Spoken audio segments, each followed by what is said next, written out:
अमोघ शक्ति देखने वाले सभी दर्शकों को पंडित अखिलेश जी का प्रणाम नमन।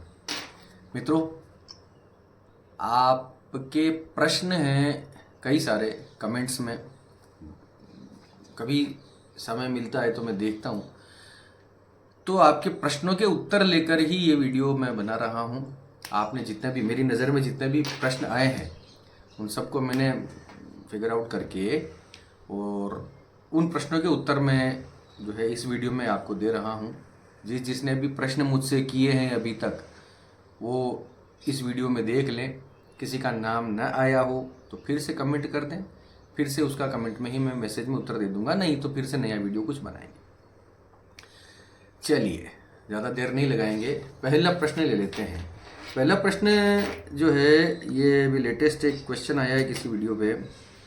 कीर्ति गौतम जी ने पूछा है विष्णु सहस्त्रनाम के बारे में कि गुरुजी ये बताएं, क्या विष्णु सहस्त्रनाम 1000 नाम ही रोज पढ़ने हैं या थोड़े नाम ही पढ़ सकते हैं टाइम की वजह से?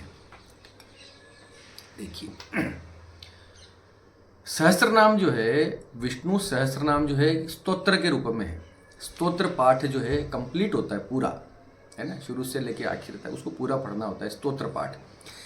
नामावली जो है उसके अनुसार आप 11 नाम 21 नाम का पाठ कर सकते हैं रोज।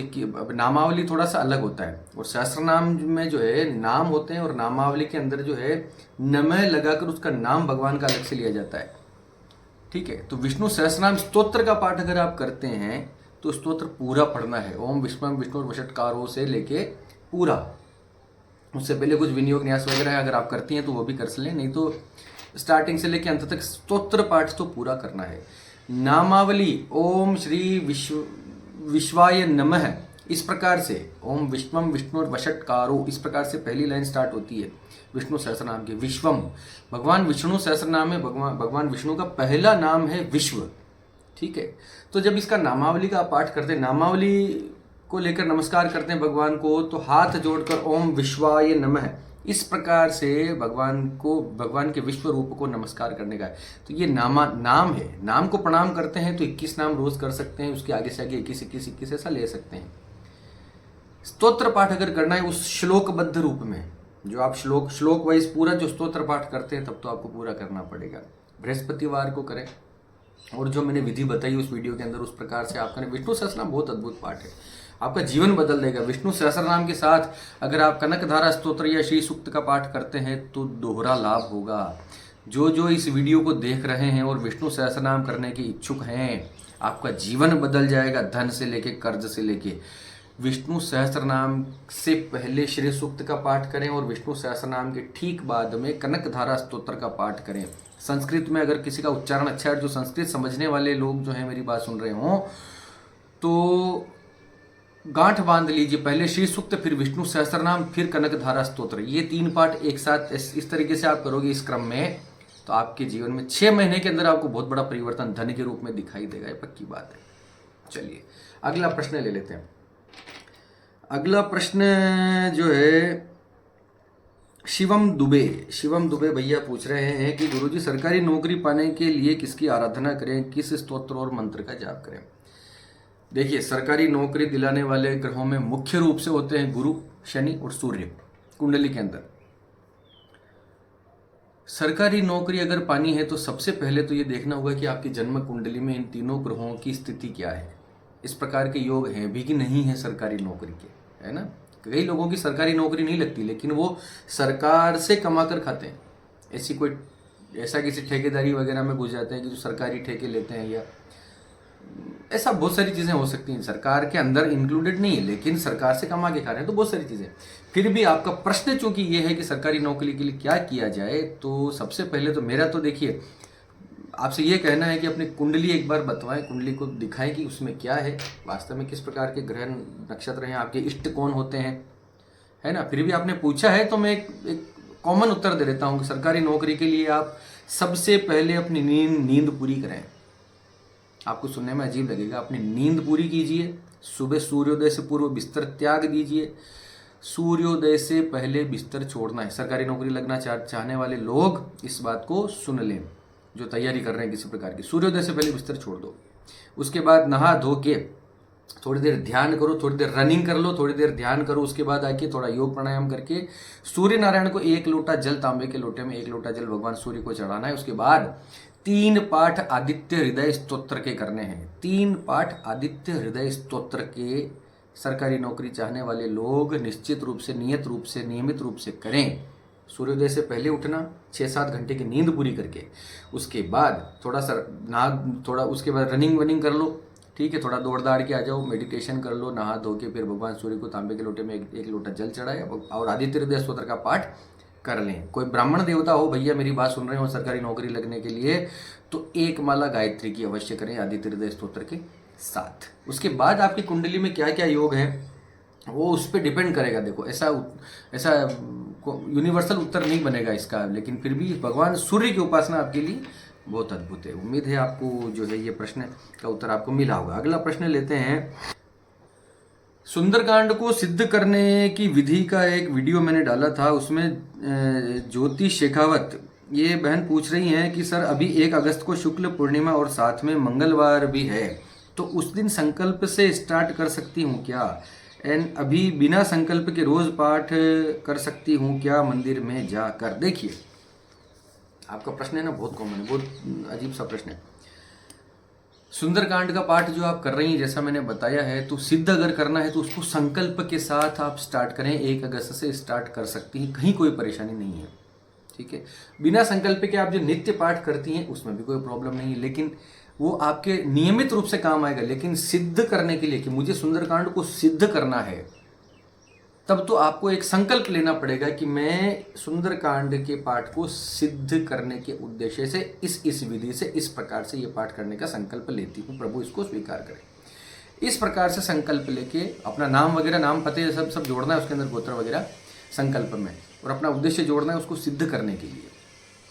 तो सुंदरकांड को सिद्ध करने का आपका मन है तो उसका अनुष्ठान पुरस्चरण होगा, उसमें कुछ नियम कानून होंगे, जैसा मैंने बताया उसमें इतने पाठ इतनी संख्या में आप कीजिए। 1 अगस्त से कुल मिला के आप स्टार्ट कर सकती हैं संकल्प लेके। उम्मीद है आपको आपके प्रश्न का उत्तर मिला होगा। अब अगला प्रश्न बहुत इंटरेस्टिंग है, बहुत अद्भुत प्रश्न आया है, जिसका उत्तर मैं देना ही चाह रहा था किसी वीडियो में, वीडियो बनाना चाह रहा था, इस डेडिकेटेड वीडियो में बनाना चाहता था इस प्रश्न के ऊपर।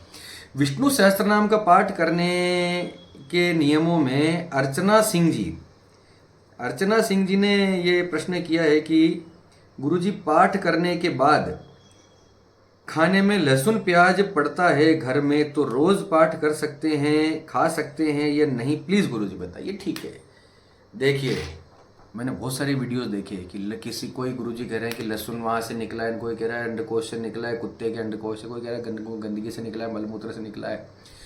एक महाराज बता रहे कि वो अमृत की बूंदें गिरी, उससे लहसुन प्याज निकल गया। देखिए ऐसा है, लहसुन प्याज एक वनस्पति है, सब्जी है, ठीक है, जमीकंद है, जमीन में उगने वाला एक फल है या सब्जी है, जो भी उसको मान लो, प्रकृति की देन है, वनस्पति की देन है, ठीक है। मांसाहार नहीं है, तामसिक भोजन है। इसको तामसिक की श्रेणी में इसलिए रखा गया, इस कंसेप्ट में बिल्कुल आज क्लियर कर देता हूं। लहसुन प्याज का, लहसुन प्याज को बैन किया गया सनातन शास्त्रों में, पुराणों में, वेदों में नहीं है। वेदों में तो कोई जिक्र है ही नहीं ऐसी चीज़ों का। पौराणिक कहानियाँ जो हैं वो कहानियाँ होती हैं, एक्चुअली पौराणिक चीज़ें, ठीक है, पुराण जितने भी हैं उसमें लहसुन का निषेध किया गया है। क्यों? क्योंकि लहसुन और प्याज जो है ये बहुत तीक्ष्ण इनका स्वभाव होता है, तासीर इनकी गर्म होती है, ठीक है, दुर्गंध इनकी तेज होती है, गंध इनकी तेज होती है, दुर्गंध तो नहीं कहा जा सकता, गंध इनकी बहुत तीव्र होती है, और इससे पित्त प्रकृति बढ़ती है। पित्त प्रकृति से बढ़ने से अपने शरीर के अंदर गुस्सा बढ़ता है, गर्मी बढ़ती है, आपका टेम्परामेंट, आपका एग्रेशन बढ़ता है, आपका जो आक्रामकता बढ़ती है। तो ये सब चीज़ें क्या हैं कि आप जो किसी ध्यान या साधना के क्षेत्र में जब होते हैं तो उसको नीचे खींचने का काम करती है। ध्यान, पूजा पाठ, जप तप, साधना, इष्ट के प्रति अपना समर्पण, ये सब जो आप क्रियाकलाप करते हैं, कोई पाठ करते हैं, तो अपनी ऊर्जा को ऊर्ध्वाधर आप लेके जाते हैं, है ना, उसको ऊपर लेके जाते हैं, अपने मन को संयमित रखते हैं, शांत रखते हैं, ठीक है। मन की शांति के लिए तो पाठ पूजा होता है ना, एक्चुअल असली उद्देश्य तो वही है, परमात्मा की प्राप्ति है ना। अब उसमें लहसुन प्याज खाने से क्या होता है कि अपने अंदर जो है पित्त प्रकृति बढ़ती है। वो सिंपल सरल भाषा में बता रहा हूँ, इसके पीछे बहुत सारे ज्ञान विज्ञान है, बहुत लंबे लंबे भाषण प्रवचन देना मुझे ठीक भी नहीं लगता। सिंपल भाषा में समझिए, ये तीव्र होते हैं, तीक्ष्ण होते हैं और इनकी तासीर गर्म होती है। तो जब आप उस शांति की प्राप्ति के लिए ऊपर जाते हैं तो लहसुन प्याज थोड़ा सा नीचे खींचते हैं। ठीक है, मैं इस वीडियो में क्लियर कर देता हूँ जितना मुझे ज्ञान है, जितना हमारे गुरुजी का वचन है, अब जितना मुझे अनुभव है, मैं ठोक के बोलता हूँ कि लहसुन प्याज में कोई परेशानी नहीं है, औषधि के रूप में लिया जा सकता है। खून को पतला करता है भैया लहसुन। तो अंग्रेजी दवाएं आप खा रहे हो, कितनी तरह की चीज़ें उसमें पड़ती है, हमें पता है कि क्या पड़ रहा है उसके अंदर, फिर भी लेते हैं ना, कहीं कोई परेशानी नहीं। हाँ, शराब का मांसाहार का निषेध है, उसका मैं विरोध करता हूँ। तंबाकू का, सिगरेट, ये सब देखिए अलग है। लहसुन प्याज तो वनस्पति है, खा सकते हो, क्या दिक्कत है। हाँ, अब ये बोला कि आपने घर में बनता है, इतना कर सकते हैं कि लहसुन प्याज खाकर भगवान का पाठ पूजा न करें, उसके बाद आप खाना खाएं। ठीक है, पाठ पूजा करने के बाद आप लहसुन प्याज की सब्जियां खाइए, कोई दिक्कत नहीं, कोई प्रॉब्लम नहीं है।